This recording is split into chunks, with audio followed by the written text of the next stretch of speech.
और दोस्तों स्वागत है आप सभी के आपके अपने परिवार चंदन बोर्ड एकेडमी में। तो आज की इस क्लास में हम लोग करने वाले हैं क्लास 10th फिजिक्स का VBA ऑब्जेक्टिव क्वेश्चन, जो कि 2026 एग्जाम के लिए काफ़ी इंपॉर्टेंट है। तो यहाँ पे बाबू टोटल 20 ऑब्जेक्टिव क्वेश्चन लाया गया है। तो आप सभी कमेंट करके जरूर बताइएगा 20 में कितना सही हुआ। यहाँ पे जितना भी क्वेश्चन लाया गया सारा के सारा क्वेश्चन आप सभी के एग्जाम के लिए काफ़ी इंपॉर्टेंट है बाबू। तो आप सभी वीडियो के अंत तक जरूर देखिएगा, ठीक है ना। तो चलिए हम बिना कोई टाइम गवाए हुए बाबू क्लास को शुरू कर रहे हैं। अभी तक आप सभी हमारे इस वीडियो को लाइक नहीं किए तो प्लीज आप सभी वीडियो को लाइक कर दीजिए, और चैनल को सब्सक्राइब नहीं किए तो चैनल को सब्सक्राइब भी कर ले। तो चलिए यहाँ पे क्वेश्चन नंबर 1 है कि प्रकाश की किरण क्या प्रकाश की किरण गमन करती है। तो आप सभी को याद होना चाहिए प्रकाश की किरण जैसे वो एक सीधी रेखा में गमन करती, ठीक है ना। वह टेढ़ी रेखा में जैसे कभी गमन नहीं करेगी, ठीक है ना। तो कहाँ करेगी? सीधी रेखा में गमन करेगी, और टेढ़ी रेखा में गमन कभी वो नहीं करेगी। तो ऑप्शन यहाँ पे क्या हो जाएगा? तो ऑप्शन यहाँ पे ए इज करेक्ट आंसर हो जाएंगे, ठीक है ना। प्रकाश की किरण कहाँ गमन करती है? तो बिल्कुल सीधी रेखा में गमन करती है। चलिए 2 नंबर क्वेश्चन देखिए बाबू क्या कर रहा है। 2 नंबर क्वेश्चन है कि प्रकाश का वेग न्यूनतम होता है। तो बताइए, तो प्रकाश का वेग जो है वो हमेशा कांच में न्यूनतम होता है। क्या होता है? तो कांच में हमेशा क्या होता है? तो न्यूनतम होता है, यानी कि ऑप्शन यहाँ पे इसका डी इज राइट आंसर हो जाएगा। चलिए 3 नंबर क्वेश्चन की ओर बढ़ा जाए। तो 3 नंबर क्वेश्चन है कि मोटर गाड़ी के चालक के सामने लगा रहता है। मान के चलिए आप मोटरसाइकिल चला रहे हैं, ठीक है ना, और इस साइड में जो ऐसे करके इस साइड ऐसे करके जो दर्पण लगा रहता है, ठीक है ना। तो वो दर्पण कौन सा रहता है? ठीक है ना, मोटरसाइकिल में जो दर्पण लगा रहता है वो कौन सा रहता है? ठीक है ना, तो वो रहता है आप सभी को उत्तल दर्पण रहता है। तो ऑप्शन यहाँ पे क्या हो जाएगा? बी इज राइट आंसर हो जाएंगे, ठीक है ना। कौन? तो उत्तल दर्पण रहता है। 4 नंबर क्वेश्चन है कि इस कार के हेडलाइट में किसका प्रयोग होता है? कार के जो आगे में जो ऐसे करके जो लगा रहता है, ठीक है ना, ऐसे करके जो शीशा में जो ऐसे बल्ब लगा रहता है, ठीक है ना, जिससे रोशनी बाहर निकलता है, ठीक है ना।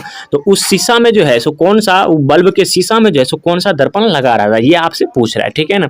तो वो हो जाएगा आप सभी को अवतल दर्पण, आप सभी को याद रहे, ठीक है ना। क्या हो जाएगा? वो अवतल दर्पण, यानी कि ऑप्शन इसका सी इज करेक्ट आंसर हो जाएगा। चलिए 5वें नंबर क्वेश्चन तक बताइए। 5 नंबर क्वेश्चन है कि समतल दर्पण द्वारा प्रतिबिंब होता है, ठीक है ना। तो आप सभी को याद होना चाहिए समतल दर्पण द्वारा जो भी प्रतिबिंब बनेगा तो वो काल्पनिक बनेगा, यानी कि ऑप्शन यहाँ पे क्या हो जाएगा? बी इज राइट आंसर हो जाएगा। क्या हो जाएंगे? काल्पनिक प्रतिबिंब बनेंगे, ठीक है ना, किसके? समतल दर्पण के द्वारा। चलिए 6 नंबर क्वेश्चन है कि मानव नेत्र के किस भाग पर किसी वस्तु का प्रतिबिंब बनता है, ठीक है ना। मान चलिए ये मानव का आंख है, ठीक है ना, ये आंख है, ठीक। तो इसके जो किस भाग पर जो है सो क्या बनेगा, मतलब वस्तु का प्रतिबिंब बनेगा, तो वो रेटिना या दृष्टि पटल, यानी कि ऑप्शन यहाँ पे डी इज राइट आंसर हो जाएंगे, ठीक है ना। चलिए 7 नंबर क्वेश्चन देखिए बाबू क्या कर रहा है। 7 नंबर क्वेश्चन है कि तारे की टिमटिमाने की व्याख्या किस सिद्धांत पर आधारित है, ठीक है ना। आकाश में देखे होइएगा तारे जो है ऐसे करके टिमटिमाते नजर आता है, ठीक है ना। तो इसका जो है सो टिमटिमाना किस कारण है, ठीक है ना, तो बता सकते हैं क्या?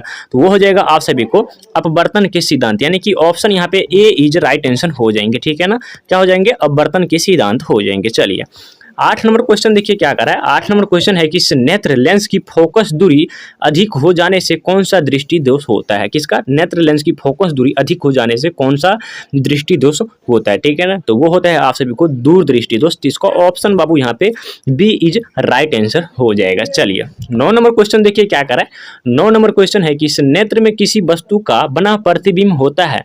नेत्र में किसी वस्तु का अगर प्रतिबिंब बनता है तो वह क्या कहलाता है, ठीक है ना। तो वह कहलाता है वास्तविक, उल्टा तथा छोटा। वह क्या होता है? वो होता है वास्तविक, उल्टा और तथा छोटा होता है। तो ऑप्शन यहाँ पे सी राइट आंसर हो जाएगा। चलिए 10 नंबर क्वेश्चन की ओर बढ़ रहे बाबू। 10 नंबर क्वेश्चन है कि जो नेत्र निकट स्थित वस्तु को साफ नहीं देख पाता है उस नेत्र में होता है, ठीक है ना। तो बताइए जो निकट की वस्तु को साफ साफ नहीं दिख पाता है, ठीक है ना, तो उसमें बाबू दूर दृष्टि दोष हो जाएगा। तो ऑप्शन यहाँ पे क्या हो जाएगा? ए राइट आंसर हो जाएगा। चलिए 11 नंबर क्वेश्चन है कि निम्न में से कौन अर्धचालक नहीं है, ठीक है ना। तो आपसे अर्धचालक पूछ रहे हैं, तो बाबू ये पारा है ना, ये अर्धचालक नहीं है। तो ऑप्शन यहाँ पे सी इज करेक्ट आंसर हो जाएगा। चलिए 12 नंबर क्वेश्चन है कि वोल्ट पर एम्पियर प्रदर्शित करता है, ठीक है ना। तो बताएंगे वोल्ट पर एम्पियर, ये भी एम्पियर नहीं, वोल्ट भी नहीं होगा, ठीक है ना, यहाँ की ओम करता है। तो ऑप्शन इसका सी राइट आंसर हो जाएंगे। चलिए 13 नंबर का क्वेश्चन बताएंगे। 13 नंबर क्वेश्चन है कि विद्युत प्रतिरोध का मात्रक है। बताइए विद्युत प्रतिरोध का मात्रक क्या है बाबू? तो ये हो जाएंगे ओम हो जाएंगे, यानी कि ऑप्शन इसका सी राइट आंसर हो जाएंगे, ठीक है ना। क्या हो जाएंगे? ओम हो।